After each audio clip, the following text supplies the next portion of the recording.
I should say, for our podcast listeners, I'm Bob Wright. You are, and tell me if I'm pronouncing your name wrong, Khaled, or Khaled. The K doesn't really, I think, make much of a sound. It's the letter Kha. Dawoud, right? Yes, it's Khaled Dawoud. It's just the letter Kha that does not exist in English, so many times I go for Khalid, Halid, whatever comes. But my name is Khaled Dawoud. Okay. Well, I'll probably pronounce it several different ways in the course of this, and I just want you to know I mean well. I'm trying. No problem. I appreciate that. Now, I should say a little about you. You know, in our one, first of all, in our one phone conversation when I set this up, I think I told you this, that we had I had done a conversation on this site with an Israeli journalist, and we got. In our comment section, a viewer named Otto wrote, "It's time for Bob to talk to an Arab. Can we please have a Palestinian or Arab interlocutor for Bob for a dialogue on Israel-Palestine?" Well, I don't want to just talk about Israel-Palestine, and of course you're not a Palestinian, you're Egyptian, but you are an Arab, so I guess I'm making progress. You're making a lot of progress, and actually, you know, Egypt has always been very close to the Palestinian issue. Just that's part of our understanding in the Arab world, whether you're Egyptian or Iraqi or Syrian. Of course, the countries that are bordering Israel have more attachment to the Palestinian issue, but even as a reporter myself, I've been to Palestine several times. I have many Palestinian friends. I went with Palestinian friends in universities. So we're mixed together, and that's probably maybe one thing that people here in the region, and sometimes in Europe, but more in the United States, that they don't understand the attachment and the closeness that we have in the Arab world to the Palestinian cause, and maybe on a wider level in the Muslim world as well, because you know we have our own history, we have our own culture, we have our own reading of how history developed. So here sometimes people tell me you're Egyptian, what do you have to do with Palestine? But that's basically kind of misreading of our realities there. Okay. And I should also say I want to talk about that more, actually, about the kind of the idea of the Arab world. To what extent is it a unified thing, and what are some of the distinctions and so on? First, I should introduce you a little more thoroughly. You are now working for Al Jazeera. Yes. The TV part of Al Jazeera, right? Yes, I work as the Jazeera correspondent here in New York, mainly covering the United Nations, but I also do features about New York political stories, but like 60-70% United Nations. Okay, you used to work for an Egyptian print newspaper, right, a daily? Yes, I used to work for Al-Ahram. I was the correspondent of Al-Ahram newspaper, which is the main newspaper we have in Egypt, in Washington, D.C. for 4 years, basically covering, the White House, the State Department, think tanks, Congress, so it was a very rich experience as well. Okay. And I'm wondering, Al Jazeera, in America, I think a number of people think of Al Jazeera, or certainly did during the early parts of the Iraq War, and I think to a considerable extent may still, they think of it almost as enemy propaganda, right? The way Pravda was thought of in the Cold War or something. I don't think it's that bad, but, yeah, you mean right. You don't think the perception is that bad of Americans? It's not that bad. It's not that bad. I mean, but sort of, that I do understand, of course, particularly after moving from D.C. to New York, the perception that the Jazeera is the channel that provides the outlet for terrorist groups, so-called terrorist groups, to provide their views, particularly naming Bin Laden and particularly more after 9/11, of course, all the series of videos that he's released. And also after the Iraq War, again, even as a reporter, I mean, just before I worked for Al-Ahram, I'm a graduate of an American university in Cairo. I studied journalism there. I worked for AP for 3 years. I worked for Reuters. So I think I have an understanding of the Western standards of journalism, and I think where Jazeera was misunderstood, particularly in America during the war, was in the concept of providing the other side of the story. And I think as a reporter, you might see the way I look at it, that when we try to provide the pictures of what's happening in Iraq, it's not necessarily about siding with Iraq, but I think we owe the audience the right, whether in print or in TV, to tell them, hey guys, okay, there's a war, there's an army shooting, but these missiles, they fall on human beings, they fall on buildings, they destroy good cities, so war is an ugly thing, and I think people have to understand that, and it's our duty to explain that war always has two sides, and then people judge themselves as we do. But here in America, it was a national issue. It's our boys fighting the war against a foreign army, so of course it was expected. You only want to see your side of the story. And I think even here in the American press, after the war was over, there was a lot of discussion about the concept of embedding reporters, whether you get influenced when you get embedded, because you were the soldiers providing you protection, and you also only see their side of the story.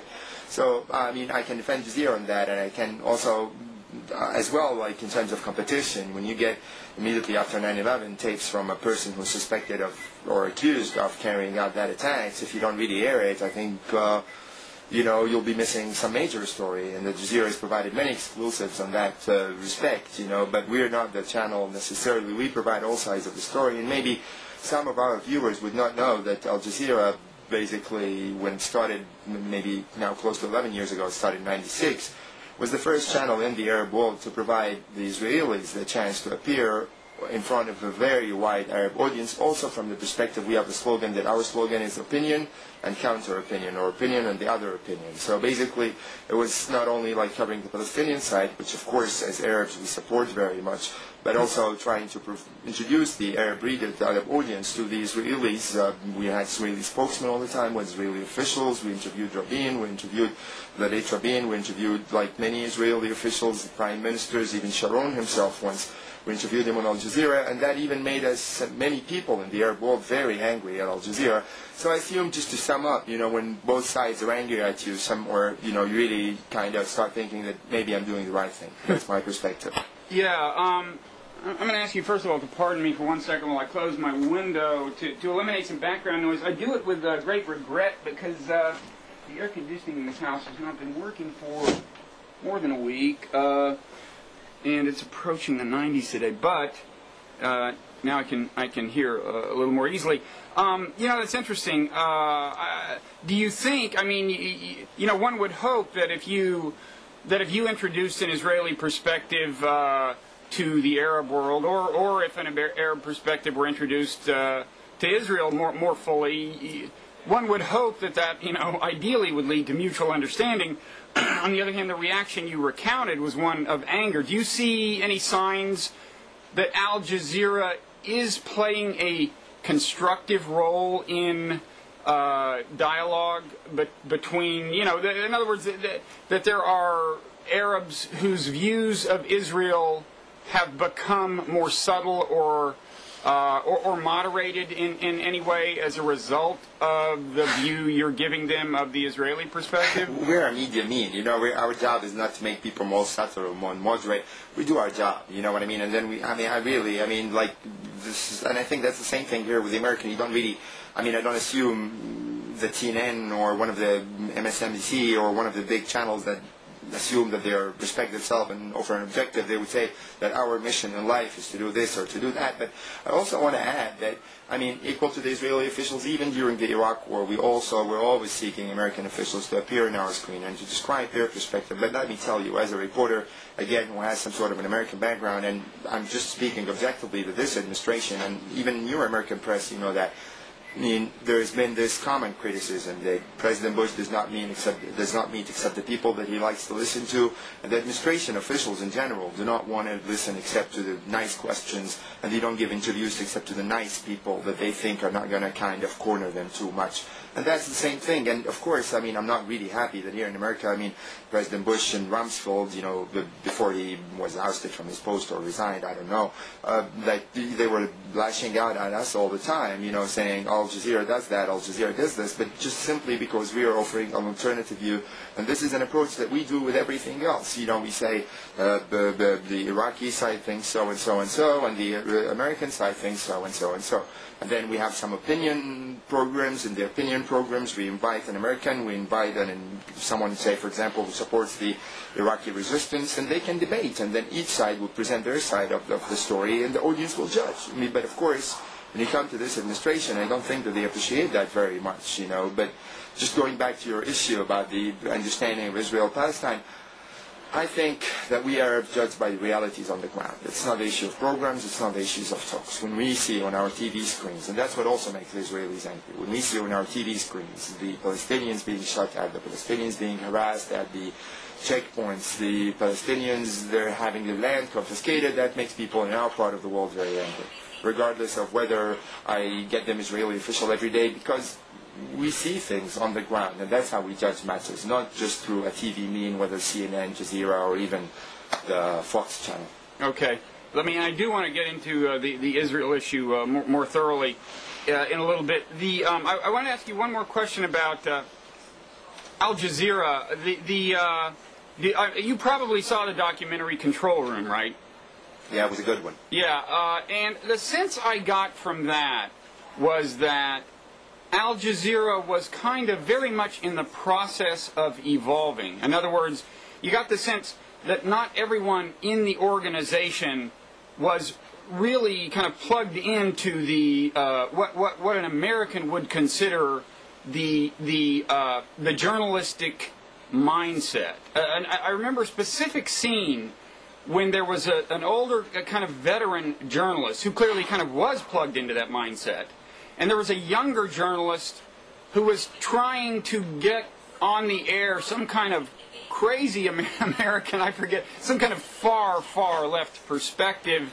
There was an interchange between them. I don't remember the details. But, is it your sense that Al Jazeera has been very much in a process of transition and evolution since its fairly recent origin, as it has become has it become more and more like what a Westerner would recognize as a journalistic institution?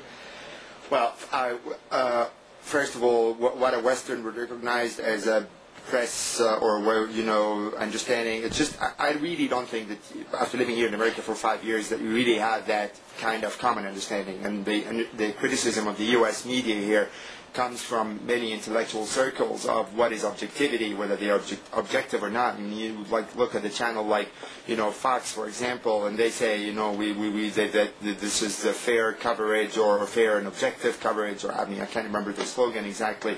You can't really tell that is this the Western understanding of journalism? I don't know. I don't think it's that united out of being here and reading your own criticism of your own press and your own TV and what they decide is their agenda.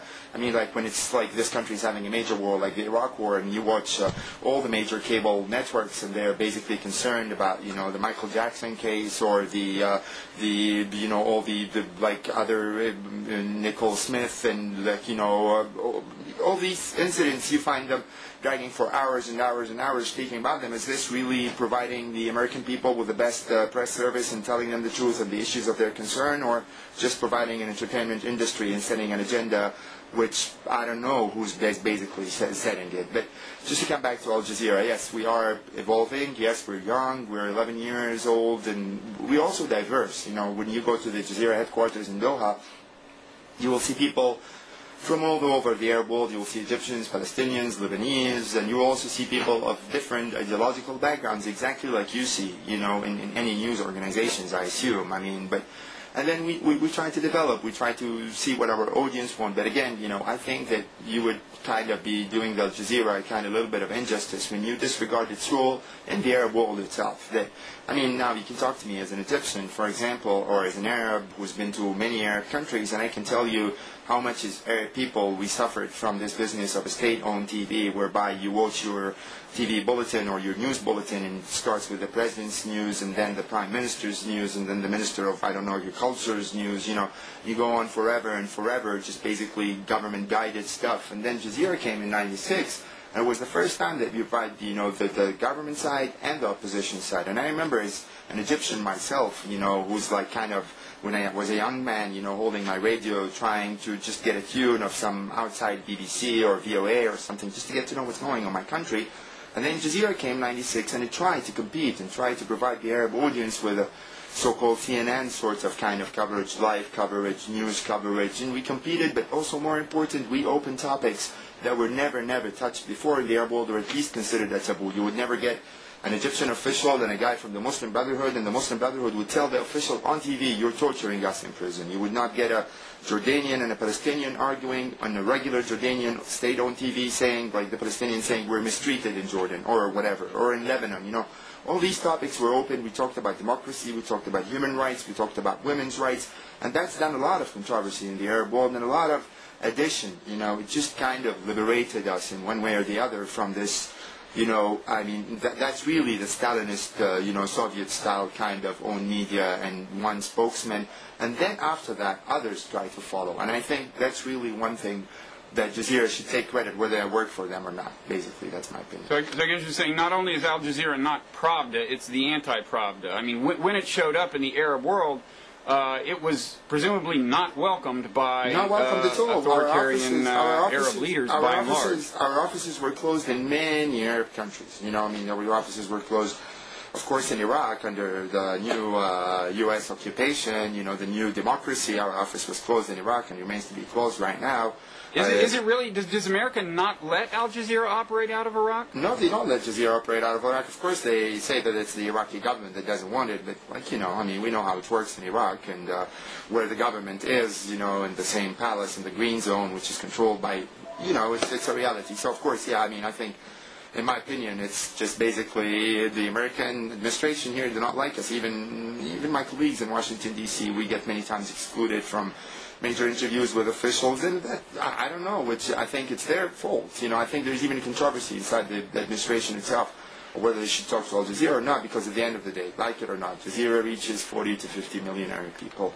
If you talk on Al Jazeera, these people are going to listen to you. So if you want to let your message go through, even if we disagree with it, just come to talk. You know, talk, say what you want, and people will judge. But you expect that your words are going to have the effect of magic, and as soon as people will listen to you, will say, oh yeah, I love the U.S. occupation of Iraq, okay, that's your problem. Well, I'd like to kind of transition into the question of how America is viewed from the Arab world and the Muslim world, and of course they're not, they do not exactly coincide by any means, and we'll talk about that. But maybe a good transition is this incident involving Al Jazeera during the Iraq War, when the American military killed, I forget how many workers for Al Jazeera, certainly including one correspondent, I believe. My correspondent, my colleague Tariq Ayoub, died in Did you know him personally? Bombing. No, I didn't know him personally, but I knew him on the TV screen, and we're all colleagues, you know, I mean, we're all the same family. So, I mean, afterwards I met his wife, she came here, and I think there was even a lawyer who was trying to sue the U.S. government over the bombing, because it's really ridiculous. They bombed our office in Afghanistan, almost our colleague there got killed, and then they said it was a mistake, thank you very much. And then before the Iraq War started, our colleagues in Al Jazeera, top leadership, they contacted the U.S. Army, and they told them where our office exactly was, and they gave them the exact address and location, and like, you know, hey, this is the laser-guided missiles, accurate bombs, wonderful TV war, and they still bombed our office in Baghdad, and they killed my colleague Tariq Ayoub. And not only that, not even an apology, not even kind of, we made a mistake, it was like, yeah, and not only this, it was the also... standard formulation is we regret the loss of civilian life or something, but for some reason, they never want to say they're sorry. I've never understood the logic of that. It seems to me the smartest thing would just the logic be of bombing the Meridian Hotel upon entering Baghdad. I mean, the same day, April 9th, and I really had some colleagues inside, you know, from Reuters. There was a colleague of mine, Samia Nakhoul, she almost lost her life when the U.S. Army, you know, entered the Baghdad, and they said that they heard some shots coming out of the Meridian, and they responded by heavy artillery. And they knew that this hotel was full of journalists. Everybody was reporting out of there. Well, this gets to my question, really, which is that I personally believe these things were accidental. Now, you believe so? That comes from, I mean, that just comes from having a certain amount of faith in my government that was built up over the course of my lifetime. Now, at the same time, I've got to say, I have been disabused of some naivete. For example, I would not have predicted... I was shocked when I found out what was going on inside Abu Ghraib, and I remember specifically... Just a second. Doesn't it make you curious as a reporter when your office of the newspaper or the TV station you work for get bombed twice in like less than 2 years by the same army? Sure. I would have a different view, but that's my question: is the gulf of perception? Is it widely perceived in the Arab world? I mean, the average Arab on the street, is it the case that the average Arab on the street is actually pretty sure that killing that Al Jazeera correspondent was intentional? Is that the perspective in the Arab world?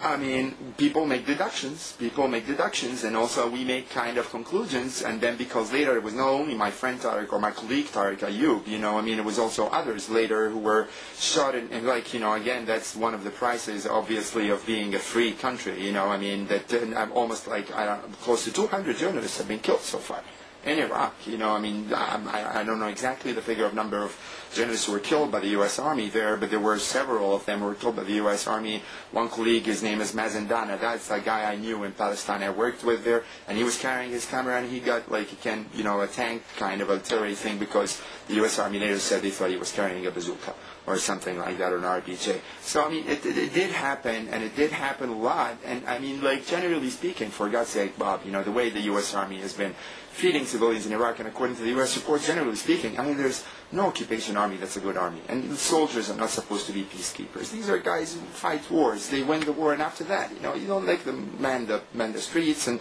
expect them to treat people, really nicely, because they don't know how to do that. They were not trained to do that, I mean. So they go to Haditha, they kill, 14 civilians there. They get an old Iraqi guy because they're angry. One of their friends got shot, and they shot. And these are human things, I know. But, like, you just don't blame our Arab opinion, because we see things again. We see Abu Ghraib. It was not us who produced Abu Ghraib. It was the U.S. media here. We see all these things, and then you expect us to have a very positive, image of the. And again, maybe after living here, I will differentiate, and I really try all the time in my reporting to say this is the administration of this policy. I'm not sure myself that the entire American people support that, and even judging by elections, it's a 50-50 result. I meet so many people here who just basically believe the same things that I believe, regardless if you're American, Egyptian, just common sense, that war is not good, occupation is not useful. This is lifetime experiences thing. There's no good occupation. You don't really liberate people by force. All this stuff is common sense, I mean, and I don't think I'm the only one. It was like, just read the U.S. opinion polls. Popularity of President Bush going down to almost 27%. The situation right now in the Senate and Congress, this all proves that those who warned against the war, those who warned against the consequences of the war on Iraq and the region, we're not saying this out of hatred of America or anything, but out of genuine concern, out of genuine understanding of how the situation in our region is. And the administration didn't listen, and everybody now is paying the price, but the Iraqis are paying the price more than anyone else. This is something that everyone has to remember. How many have been killed in Iraq so far? Why do we know that 3,562 soldiers have been killed, American soldiers, and we don't have a figure on the number of Iraqis killed? That makes me very angry. It makes many Arabs angry as well. Yeah, I mean, in response to your earlier point, I would say our military, I think you're right. The military that showed up in Iraq had no idea how to handle an occupation. I think there has been a learning process. There is much more of an emphasis now in the military in an understanding that fighting an insurgency does involve trying to get the civilians on your side. So I think things are changing, but I think you're quite right that we did not have the proper mindset going in. America. One reason people liked America very much. I'm sorry about that. During before the Iraq War and stuff like that, is that you do not have a history of occupation. You're not like the British. You're not like the French. America's never occupied any country outside. You occupied yourself, and you had your own fight of liberation and independence. And it was like President Wilson's principles that everyone in the Arab world was so happy with, the principle of self-determination. So we have a different understanding in America. So it's not just sending an army. I'm telling you again, I come from Egypt. I come from a region in which every single country was occupied. Occupation did not work. Major empires. The British did not manage to control my country for after 70 years. They had to go out. It was the same for the Algerians, French in Algeria. It's the same everywhere. So President Bush just, I don't know why he did this. Many people warned. Former State Department, Mr. Colin Powell, he warned. Everybody has warned. Read George Tenet's book. He said, I was not convinced. But he went ahead, and now everybody's paying, as I said, a very heavy price. Well, it's an interesting point. I never thought of that. Before this, we would not have been lumped with the colonial powers. Never. And now that we're staying, we are. And I guess this, in that way, stands in contrast to the Persian Gulf War, where we did the job. I mean, first of all, there was a more clear-cut transgression of international law. I mean, Saddam Hussein invaded the country. Of course. Then That's why we get the war got out. How did that play out in the Arab world? I mean, in terms of the opinion of America in the wake of the Persian Gulf War. You mean our reaction to the first Gulf War in 91? Was that by and large viewed favorably, unfavorably, or what? I'm fortunate. It's very unfortunate for me after living here 5 years, because after 5 years of living here, I'm not an American, but I really kind of have a sense of belonging to this country, and I know that it's a very good and generous country and kind country too. So the policies of the administration is a totally different issue, and that's why in the Arab world they have a lot of mistrust of the policies of the consecutive administrations that have taken place, particularly in relation to the issue in Israel. So if you look at the Arab mindset, the first thing they will talk about, we don't want U.S. occupation. We don't want U.S. armies in our countries. But at that time, there was a kind of a division. You would find people who would very much oppose the war. And I think it was all over the world too. That's another thing that I hope that if anybody's watching us now would put into consideration, that the kind of opposition and kind of mistrust of the U.S. policies is not limited to the Arab world. It's in Latin America, it's in Europe, it's not just Arabs hate us business, which is a very easy kind of way to get out of the issue. But people do not like the country that flexes its muscle and uses force all the time. So then just to go back to the 91 war, people in the Arab world did not like Saddam Hussein. I can say that with confidence. When he went into Kuwait, a lot of people were opposing that. But again, the concept of we can say, okay, America comes, interferes on behalf of a Gulf country that's very rich in oil. What about the Palestinians? The Palestinian issue is a very important issue for us. But here in the United States, and I've been in D.C. for 4 years, and I can understand how things work in the administration and in the think tanks and in the lobby groups. There are people who think that they understand us better than we do, or basically they want to set our own priorities. So you talk to them about Palestine, they tell you, Palestine is not important, forget about that. Let's talk about women empowerment, about democracy, about improving your infrastructure, about building institutions, and then after that you will become very nice people, you will become reformed Arabs, you will become believing in democracy and liberalism, and one of the two options, either you will forget totally about Palestine, or you will accept what we give you. And that's really, BS. It's not going to happen. And they're working on it, it's not going to happen, and that's why the situation keeps on going worse and worse and worse and worse. We can't understand each other, but I'm not really totally pessimistic, because I can see, after living here, that there are more and more people that are getting to see maybe our side of the story, that we're not crazy people, we're not all terrorists, that there are Palestinians who are living under occupation by an Israeli army, and that these people at least deserve basic human rights like you guys enjoy here, the right to live, the right to move, the right to move without checking points, without settlements, without someone coming and telling you, hey buddy, okay, fine, you lived here, but just get out of here because, I think I was here and I'm going to be here forever. It doesn't make sense, it doesn't really fall well on our ears, and it's not going to change, but I read, even in the New York Times, in some of the liberal, newspapers, people are saying, hey guys, listen, we can't go on like this forever, and maybe it's time to have a just solution. So things are changing, and I don't think you're lucky guys here in this country have presidents who only stay for 8 years. Yeah. Some of us were in favor of this one lasting only 4 years, and initially 0 years, but neither of those wishes was fulfilled. That's what democracy is all about. Yeah, well, you win some and you lose some. Speaking of democracy, now, you were kind of criticizing the American idea that, look, in the Arab world, all you need is democracy and the rest will follow. Okay, but on the other hand, you do like, you would like to see more democracy in the Arab world, right? Of course, and that's our own fight. We've been fighting for it for so long. As an Egyptian, as a person, I personally was a member of a human rights groups in Egypt. This definitely goes hand in hand. But actually, let's look at another side of the story. That as much as the United States government says that they favor democracy, they want democracy, the perception in the Arab street as well that many of the Arab regimes that exist right now are there mainly because of the support of the U.S. administration, despite the record in human rights violations. And you know what I'm talking about. I don't want to name names, just don't get me into trouble and make me lose my job. But you know what I'm talking about, that in the Arab world as well, this democracy thing is not really practical. Like, let's talk about, Hamas. That I can talk about. Hamas wins the election in Palestine in a very democratic elections, monitored by former President Jimmy Carter, by people from all over the world. They win the vote. But then, the U.S. and the major European countries say Hamas is a terrorist organization. We're not going to talk to you. We're going to boycott you. We're going to make you suffer. We're going to cut your salaries.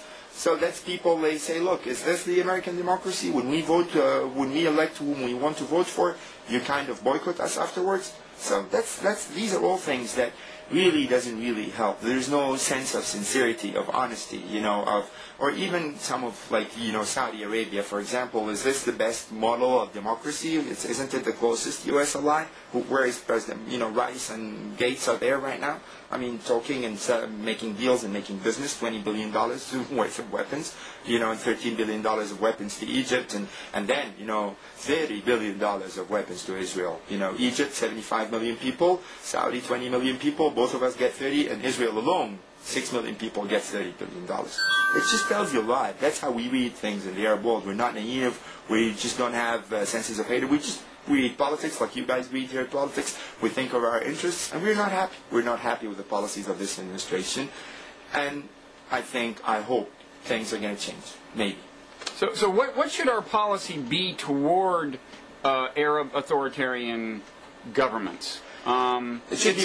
Yeah. I mean, it does seem to me a real kind of challenge because part of the problem is, from America at least, it seems that the perception among a lot of Americans is that these authoritarian governments, unpalatable as they may be, are preferable to what we would have if they lost power in some kind of violent jihadist revolution or something. Course. I think that's the fear. I can understand that, but you can ask them to carry major reforms and be serious about it. Really, forget about where I come from, forget about the color of my skin, but I think there are basic human rights for everyone.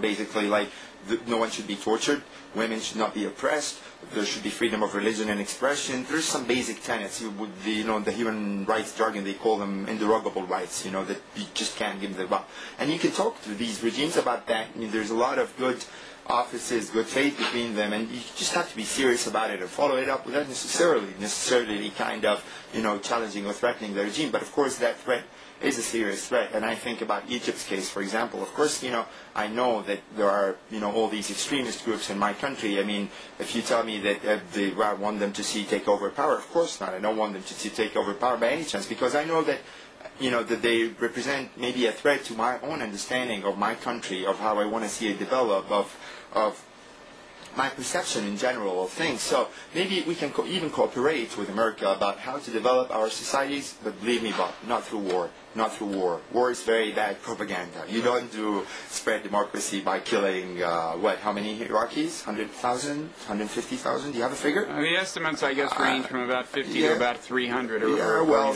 thousand. They're human beings, right? So you don't do that, but then, say we help or not help. But, if you want to, I consider myself a secular Arab, if you want to help those kinds of Arabs, also give us something, that we can present to our people and tell them, listen, guys, hey, helping with America, cooperating with America is producing some positive results on the Palestinian issue, on the Iraqi issue, on the democracy issue. But if I go empty-handed every time we start peace process with the Israelis in '93 and we stay talking for 10 years, then we end up with the same situation and even worse, more settlements, more Palestinians in Israeli prisons. You're not even giving me a chance as a person who support democracy to seek the United States as an ally. That's really how I see it, and I think quite a reasonable number of people see it at the United States. We're very disappointed with the policies of this administration. Well, let me pick up on something you said. You called yourself a secular Arab. I was going to ask the somewhat intrusive question of exactly what your connection to the Muslim world is. In other words, are you a practicing Muslim, a secular Muslim, or for all I know, an evangelical Christian? I really don't know. But I gather you would. With the name Khaled. Khaled is a very Muslim name. Okay, well, that shows you how much I know. Of course, you could be born again, but anyway. Dawoud could be controversial because Dawoud is the Arabic word for David, and sometimes I use it when I'm ordering pizza or ordering a cab. I just don't want to keep on spelling D-A-W, whatever. So I just say David, but... So in Israel, that would come come in handy that you were named David. Oh yeah, that's also why my colleagues called me at the American University in Cairo David. You know, it was just an easy way to go. But I mean, I am a practicing Muslim. I'm a proud Muslim, but I'm a practicing secular Muslim. If this ever works, I do believe. So wait, let me get clear. A practicing secular. I mean, when I hear the term secular Muslim, maybe incorrectly, I have thought that what people meant was it was a person of Muslim heritage who was no longer a member of the faith and basically was an atheist, I thought. And in any event did not go to mosque and so on. That's part of our domestic fight. It's very much like, by the way, Bob, people just kind of don't know much. It's very much like the fight you have here in America between the religious right and the liberals. Do you remember the argument we had about John Kerry during the presidential campaign and whether like someone who supports abortion could still be member of the Catholic Church, I think, right? You remember that? This argument. So it's basically the same thing. People here, liberal, or even people who question, for example, Rudy Giuliani of being able to become the president of America, the right, being a Republican, by the right wing because he supports abortion. So, I mean, like, people could have, this religion is a very personal thing. I believe in Islam. It's my religion. It's my identity. I cannot question that at all. But at the same time, I do not think religion should play a role in politics. I believe in democracy. I believe in freedom of expression, and that religion should remain in the private realm.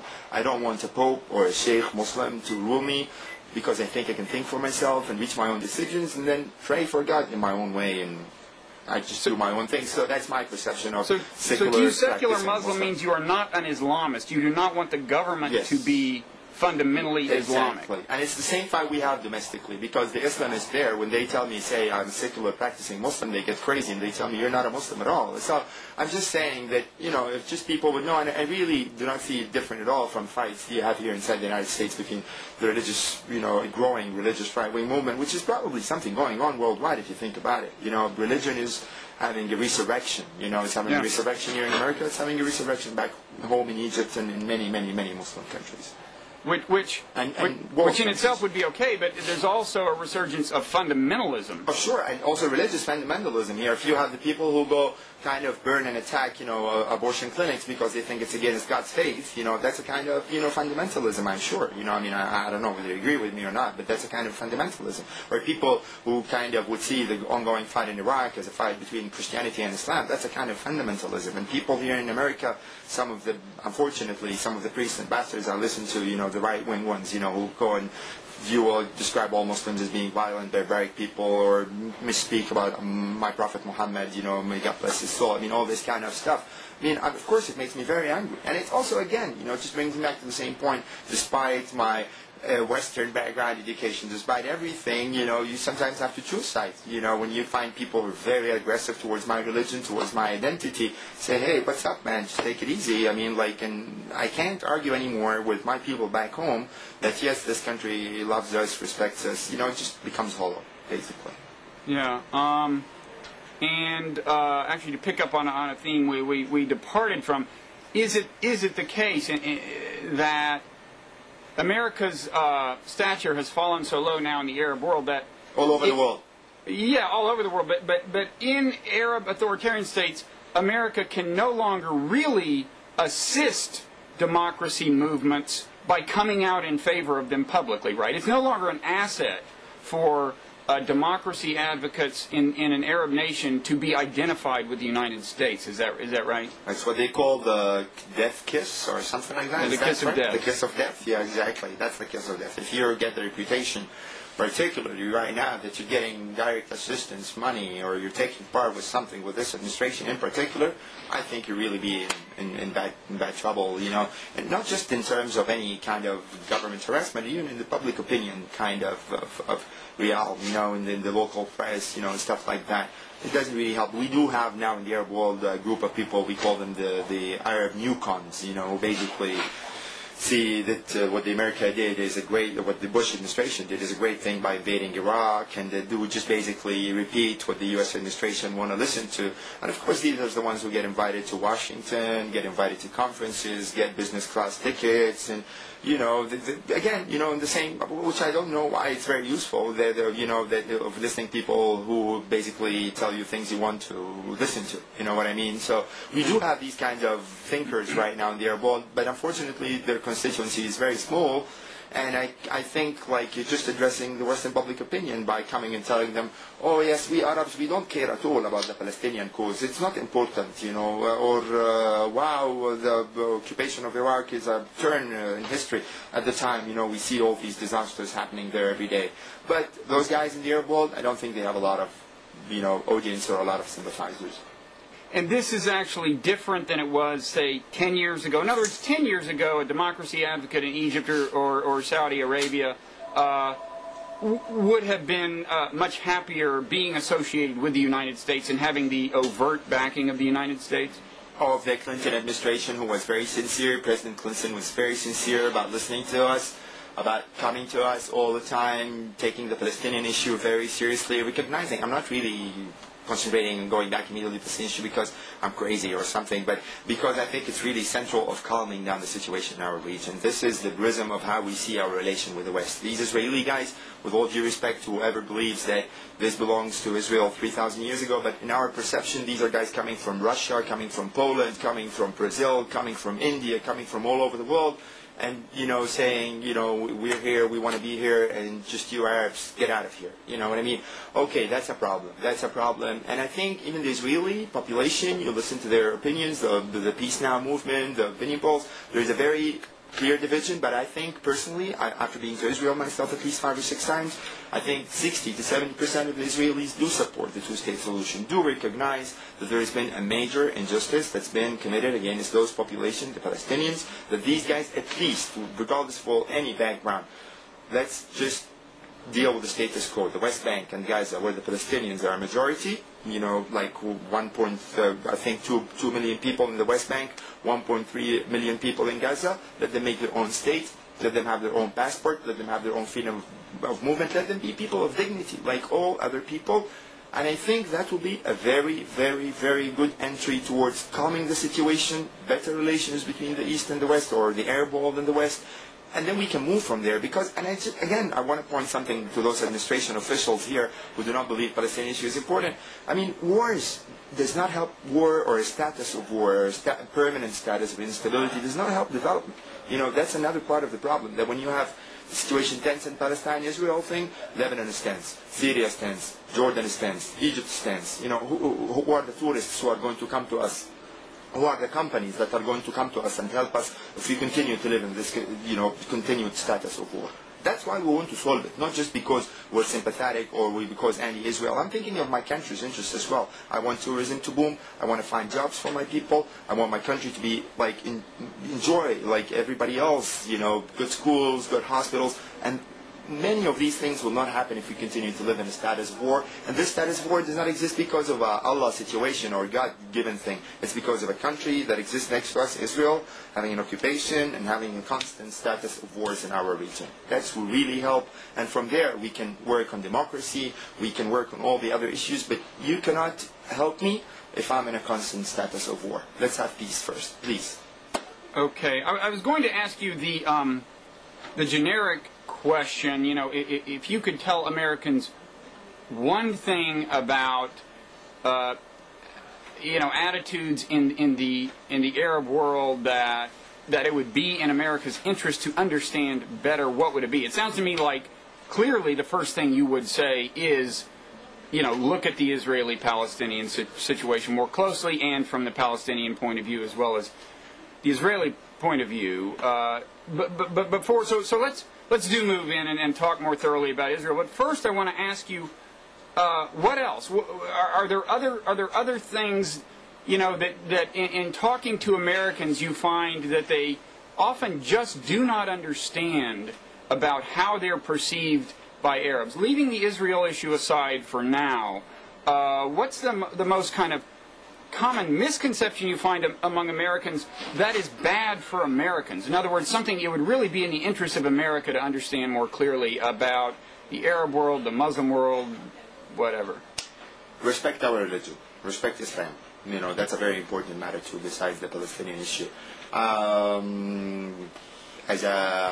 What form should that take? In other words, what are we not doing Just treat it as a religion like all other religions. Well, of course, Bush says that. George Bush. Forget about one George thing I will Bush. give him Forget credit about George for. Bush. I mean, George I Bush don't is a think he deserves- politician. What do you expect from the President of the United States to come and say Islam is a Well, terrorist exactly. religion? That's what I was going to say. I don't think you deserve. I mean, any clearly thinking president That's politics. would not But he say said we're Islam gonna is a crusade religion them. of war. So, He's- but at least look. On the other hand, But he said we're he's gonna done some other crusade. He things that I said we're think gonna- no clear thinking president should do. So in this case, I give him a passing grade. Yes, but, but he also said that he's leading a crusade, right? Well, And he also I will said, say, in his defense, I think that he may also reflect said more that on he- his lack of education. I believe it or not, I don't and think he understood the resonance of the private word. sessions with God, and he gets instructions from the Lord.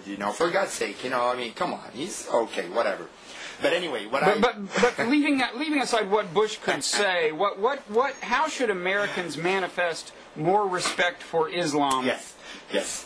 First of all, just by recognizing it like any other heavenly religion. That's a major problem. As an Arab and Muslim, when I come here and I hear Bill O'Reilly, on Fox Channel saying, because Allah's, instructions to Muslims, as if like we kind of worship an idol whose name is Allah, but not failing to recognize that basically Allah is God. It's like, that is an interesting question of whether, why the word Allah should not be translated as God is a very interesting question. I know why, as an Arab and Muslim who's been living here, because you want to say that we do not follow the same God as you do. Our God is called Allah, your God is called God. Our God is a fake God. And that's one thing. Really, believe me. I mean, I've been dealing with Americans and Europeans for so long, to know that. That's the reason behind using the word Allah, or calling us the Muhammadians, or at least the followers of Muhammad. We're very proud of the name Muslim and Islam. There's no question about this. And I know that we're 1.2 billion people. 1.2 billion. Respect us. Treat us. Don't agree with Islam. I don't care. I mean, I don't agree with many world religions. I don't agree with Buddhism. But I respect Buddhists. If I see a guy Buddhist praying for his God in his own way, cool. If I see a Christian or a Jew praying their own way, that's not of my business. But don't one come and tell me all the time, your religion is a terrorist religion. Your prophet is a womanizer. You're, I don't know, you kind of suppress women. And like making fun of what I believe in. That doesn't really help at all. You know what I mean? And because and again, please just read, know about our religion. Read our book, see how tolerant it is. Of course. And again, let's just go beyond the names of the religions. In every religion, there are fundamentalists. In every religion, there are people who pick up certain verses from the Bible, from the Torah, from the Quran, and come and tell you, this is the book of Allah, you have to listen to me. Or God, sorry, I mean, like book Allah, God, But, so that's the kind of stuff. So don't just kind of build your understanding of Islam on the basis of a few extremists of their own perception of religion, which are everywhere. You know what I mean? Like, for God's sake, the French Revolution took place against the church, against the rule of the church over our lives. But it did not mean that we're going to end Christianity, and that's the same thing. Just think of us as being people with different culture, and you just know it, respect it, even if you don't agree with it. You guys, sorry, a lot of tourists come to our countries, they see our veiled women. They don't like veil. Okay, fine, but some people in some part of the world dress this way. Like Indians dress a sari. I don't know where in Malaysia they dress in a certain way. In Latin America they dress in a certain way. Just consider it a different dress. And people there are convinced. Believe me, not all women in our part of the world are being forced and beaten every morning. Put the veil, put the veil. It's a natural thing. You know what I mean? I will say, I think the kind of attitude you described among Americans of overt disrespect for Islam is pretty much confined to, in terms of, if we talk about kind of so-called elite opinion, in other words, journalists, politicians, and scholars. The average people, Bob, the average people, that's more of concern to me, because they don't know. And if they already hear these people in their TVs, O'Reilly and others, and all these extremists, the average guys, no, believe me, that's even worse. I mean, it's like I went to, buy a library thing, just a bookshelf from one of the major department stores here, and it was this average young American woman you never expect to know any much about Islam. She's young and all that kind of stuff. And when I gave her my name on my business card, she started telling me, "Oh, you work for Al Jazeera. You're the ones who showed chopping of the heads and stuff like that." So I mean, it's perceptions and or that your channel get Muslims who hate Christians. You know what I mean? It is among the average people, and I face it in New York when I go reporting sometimes on features, and people come up to me, "You work for Al Jazeera, get out of here, you terrorist, you whatever." I mean, it goes beyond that. Believe me. I understand. It's what more I was going to say dangerous. was, I mean, I'm not it's sure. only among politicians there's and definitely elites, a I lot don't of care. anti-Islamic sentiment in the kind of, There was a poll, you know, among the masses, if that's not, you know, too condescending way to put it. But among so-called elites, I would say it's confined largely to a particular segment of the right. Now, at the same time, I would say, I think there is a little... let me bring up an opinion poll that came out, like, I think recently, maybe by I've Gallup. seen some of these. I think, like, maybe it showed that 60%, you know, of the average Americans who were interviewed in that poll think of Islam as being a violent religion. And I don't blame them for that, you know, I really don't blame them for that, because, of course, you know, that's our business, news business. If you're with all what you're seeing all the time, these bombs and terrorism coming out from that part of the world, you do have perceptions, but people have a duty now, you know, to kind of look and research for themselves. That's the privilege of the age of technology that we're living in now. Don't watch one TV channel. Don't watch Fox all the time. Don't watch CNN alone all the time. Watch Fox, watch CNN, watch others. Search the internet. Try to see our own production, newspapers, TVs in English. We try to do our best in that perspective. Jazeera now has an English, you know, an English broadcast, which is unfortunately has not been allowed until now for cable viewers in the United States, you know, for whatever reasons. But we have a duty as citizens, regardless again of our religion or our ideologies. We have a duty to do our homework in order to understand the world. Just don't take the things that makes you comfortable. You know what I mean? And that's one thing that would really help a lot. We come here as Arabs and Muslims, and we live in America. We respect America's rules. So you guys come to us, visit us. We're very hospitable people in the Arab world. But also respect us, you know, respect our way of life, treat us like, you know, not as inferiors, but as equals, you know what I mean? And that's really one thing brings me again to the Iraqi case and the Palestinian case, in which when we see a lot of people getting killed there every day, an average sometimes of 100 people getting killed in Iraq every day, and it's at the end of the day, Bob, it hurts me a lot to see it as being the last paragraph in a story in the New York Times on page 16 or in Washington Post or something, because imagine the same number of Americans or Israelis getting killed. What would happen? A war.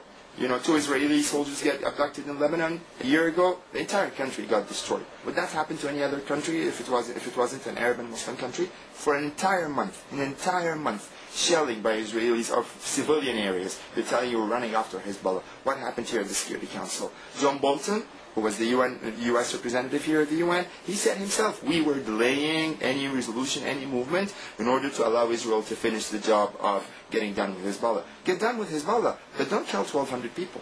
You know what I mean? It's not right. Don't treat us according to the standards. That really creates a lot of misconceptions beside Palestine, beside the respect of religion, beside everything. Okay, so now you do. It sounds like you do acknowledge that. I mean, first of all, it sounds like you acknowledge that the Quran, like the Bible, does have intolerant verses, and those are the verses that the jihadists are seizing on, and you acknowledge that when Americans see jihadists killing people and citing the Quran... I would say misreading of these verses. I'm not an expert on religion. When I read my book, when I read my holy book, the Quran, I don't see them. I don't read them this way. You know, it depends on the context. There are so many schools of thought in Islam. I mean, it's just misreading. It's not only misreading and misusing. And in Islam, there are like many things. You know, I just don't want to go into, I think, you know, like, for example, when was this verse came exactly? What was the historic context? Could it be applied to the same incident in which we're living? We have an entire school of thought of Islam, which is called ijtihad, or basically not jihad, ijtihad, you know, which basically means doing your own interpretation and thinking about religion and how you can adapt it to the time that you're living in. These are all things that you guys don't think about, don't know about, because you think we're all one group who all think the same. Of course it doesn't work this way. We have different degrees of development. There are, you know, Egypt is not like Saudi, Syria is not like, Qatar. You know, we're different. North Africa is different from the Arab world. There are different schools of thought. It's just very different, and we're not all the same. Right. But you acknowledge that it would be easier to convey that perception in America if there were not jihadists citing the Quran and conspicuously killing people. I mean, that would be nice. We would both like that. Well, I'm just saying, you agree that, of course, American perceptions of Islam would be more to your liking if there were not jihadists citing the Quran to justify killing civilians, for example, right? I mean, Well, yes, to an extent. I mean, I would hate to see anyone who loses his life because he thinks he's fighting for something, you know, in one way or the other. But I also want to bring up to the people's attention who are watching us right now that if you kill people by a suicide bomb, that's very wrong, that's inhumane. But if you also drop a 2,000-ton bomb on a population that are civilians and basically melt their bodies. And I've seen it myself in Iraq. That's not also human. So, like, killing civilians is wrong, either through war or either, through the terrorism thing that happens. And that's something, but believe me, I've been to Palestine myself at least a few times. I covered on the people who are living under occupation. I've seen young people who see their brothers, their fathers, their mothers getting killed in front of them. I saw people dying in front of me by Israeli bullets, and you don't really expect their sons, their offsprings, just by virtue of simple human nature, not to resist. It's not we don't have something, again, intrinsic against us that makes us terrorists. You really have to understand that when you pressure people, they do crazy things, And please, look at the IRA model. It was not only the IRA model, and lots of people here supported the IRA in the United States. I was in London as a student in 92, 93, and I almost got killed by an IRA bomb in Camden Town, just one of these bombs. Okay, they're cool. They call the police first and tell them we're going to blow up a bomb. But they did. They didn't mind. You have the Basque in Spain. The Basque who want to do separation in the region. They do bombs. They kill civilians there. You don't say these are Christian terrorist extremists, or you don't call the Irish who use the terror bombs in London streets, at that time. You don't call them Christian terrorists. And you don't look into their book and say there is something intrinsic that makes them terrorists. I don't think this is fair. Well, I would say that simplification. Those terrorists this is simplification. There is nothing intrinsic about my religion that makes it jihadist or not jihadist or something terrorist. There are sometimes problems, deep problems, sometimes just problems. I would disagree with my people, the Palestinians, or